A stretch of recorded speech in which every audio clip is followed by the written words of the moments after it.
Welcome to Lost Culture, your one-stop destination for everything pop culture. My name is Aston, and today we're going to do a review and a recap for Supergirl Season 2, Episode 2. So in this episode, we can see Kara and Kal-El is actually meeting up for like a family dinner. Alex is there too. We see Alex is trying to figure out what alcohol that Clark actually likes, for what wine Clark actually likes. And we find out that Clark just does not partake in alcohol regardless. Like, even though it's okay with your age to drink, he just does not partake in it at all. They don't really say why. We just know he doesn't drink, even though it doesn't affect him. Now, right before dinner about to start, we see that there's not really an emergency, but there's like a individual who's getting ready to jump off a bridge, and we see these two team up to go together. And me personally, like I said, I really do enjoy these two working as a team. I love the fact how, even though it is Supergirl show, Superman is there, they found a way to balance it out to where he's not just overbearing to her. Now, going through all that, we find out on the bridge that it's actually Metallo with a trap. He's basically waiting for them to show up. And when he shows up, he basically he destroys them. Honestly, like there is no chance for these two. As soon as he activates like his kryptonite chest, we see these two just go down. And I love the fact how they made the cover for the Crisis on Infinite Earth when Superman was holding Supergirl, and we see that little they actually when he picked up Kara, we see they stayed there for a couple of seconds, let that image actually sink in, and they took off. Now, in this episode, we see there's a lot of things going on. We see Kara is actually struggling with her work life again. She basically chose a new position to be a reporter, and she has a new boss. She doesn't really get along with her boss. We see it's hard for her because her new boss doesn't really accept her. Yeah. He doesn't really accept her for the role she wants to take, and he lets her know look, you don't just choose to be something. You don't wake up one day and choose to be something. You work at it. You put in the work to be acknowledged as a reporter. You don't just wake up one day oh, I'm a reporter now. And that's basically what we're trying to tell her. And when we see by the end of the episode, she actually does earn her job. She doesn't earn a chair what she wants. We see she's been the whole episode she's acting for a chair. It was pretty messed up though, how her boss played her. He didn't invite her to the staff. Well, like I said, he didn't hire her. He didn't acknowledge her as being a reporter, so he didn't invite her to the staff meeting. She just showed up to work and found out she didn't work there. And as soon as that happens, we see she runs off to Kat and asks Kat to basically talk to her boss for her.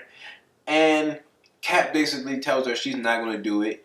If she wants that job, she needs to fight for that job. She can't run to there and help her every time she's in an issue. Which turns out also that Kat is leaving. Kat is basically taking off to do absence of leave.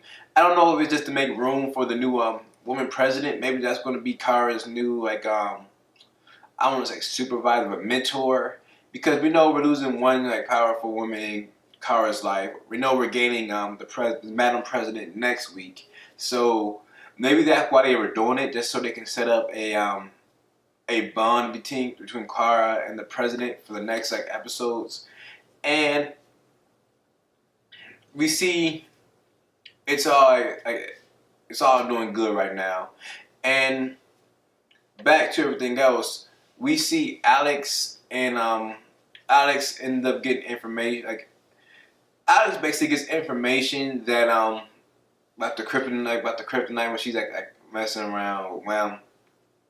And we find out there's obviously a trace of kryptonite in the air. He's able to trace it, and we find out they actually found the mole who's actually inside the team.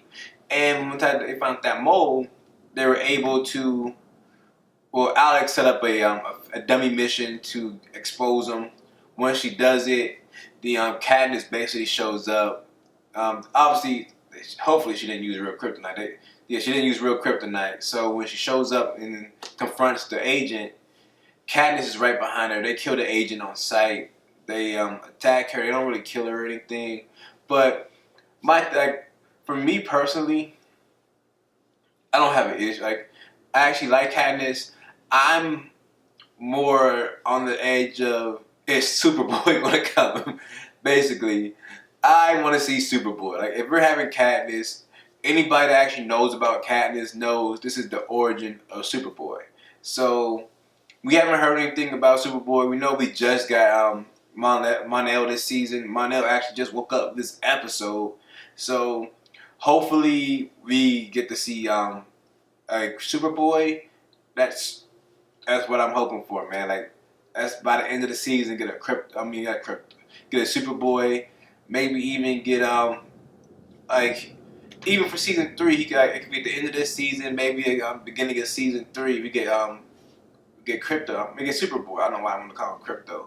His name's not Krypto, but hopefully we can just get Superboy, man. That's what I'm really looking forward to. Now, when mon-el actually wakes up, we don't really get too much. We see he basically grabs Kara by the throat, and that's really it. It's nothing. We get that scene, and like, that's all we get for mon-el. So basically, we're gonna find out next episode of what's going on there. Now, in this episode, we get to see Clark. There was a lot of Clark in this episode. Superman. With Clark, we see when in the first fight, he actually got some of the metal on his hand, and that prompts him to go to the Fortress of Solitude. When he goes to the Fortress of Solitude, we see Johns actually follows him. They actually go together. This is the first time they're actually communicating and everything. And they're talking about why they don't get along. And Clark tells him, like, it's not that I don't like you. It's just the fact that I don't trust you because you don't trust me. Like, obviously we can't work together if we don't have a mutual trust for each other. And we actually find out why Manhunter is actually holding on to the kryptonite. He's telling her, like, when Mars was attacked, they killed everybody because we weren't prepared for it. And I don't want to leave Earth in the same condition that I had left Mars. Not the same condition, but leave Earth undefended just because I trust you. Like, we all know that with the red sun, Superman can go crazy and he will go against the Earthlings. So he just doesn't want to leave Earth in that type of predicament. Now, with that being said, we see they're actually able to work past their differences, work as a team once, like, the two Metallos were actually dispatched, one to Metropolis and one where Kara is. And we see they break, like, because even the Kara and Alex were having differences too, because once Kara gets fired, she decides she wants to move to Metropolis with Clark. And Alex texts her, like, oh, I can't believe you're doing this to me. Like, I've sacrificed my whole life for you, and this is how you repay me. You're just gonna leave me here in a job that I really didn't even want. I only took to protect you, and basically, not blaming her life, but just telling her, like, look, all this time my life has been, like, these last 24 years or however many years they've been together has been all about you, Kara. And now that you leave, I'm in a job, a position, and things that I really don't want because I did this for you. Now, with that being said, we see Alex actually gets a little talk with Ram, and he tells her, like, look, you kind of sound like the foster homes that I grew up in. Like, you had to, like, it's not really her fault that you decided to do this. She never asked you to do this. It's not even her fault she's here. She got sent here, like, by her parents. Now, with all that being said, that's how, like, everything, like, teamed up. We see they had the Krypton, the chest plates that absorb the kryptonite, and they use that to help out the Krypto, Clark and Kara. Now, that's really all we got this episode. My super move of the week would have to go to Manhunter. This is the first time we actually got like as I remember it in this series, it's the first time we actually got to see Manhunter phase through something. It didn't look that good, like how I would want it to look. Obviously, it's television, but I mean, when we get to see him pull like the kryptonite shard out of the chest, we see it's not, his arm is obviously positioned under the other individual's arm. That's obvious to see. But what I can say, when we do get to see him actually phase out of him, it didn't look half bad. But I love to see that. We get to see Krypton Park. There was a lot of little Easter eggs in here that we get to see. Like, I really enjoyed this episode. I'm hoping that they keep up with it. Like I said, my only down was the way like the angle of John's pullout. But besides that, I like to see everybody working together. Another down for me, I did just think about this, was the strain on Manhunter's and Superman's relationship was kryptonite. Now, we all know in the real universe, Batman keeps kryptonite. Why does Superman and Batman never really have issues? Like, even though Superman know he does it, maybe they already worked past it. But Superman and Batman are pretty close. They're pretty close, and they never really have an issue about the kryptonite. Maybe at first, but okay. So yeah, but that's really it. Now, thank you guys for tuning in. As always, like always, you can follow us on Instagram at lost_culture, or you can follow us on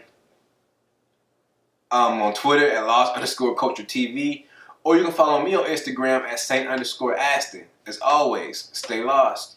Anything else, for the most part, feels the same. I don't really notice any differences. A review and a recap for Arrow Season 5, Episode 1.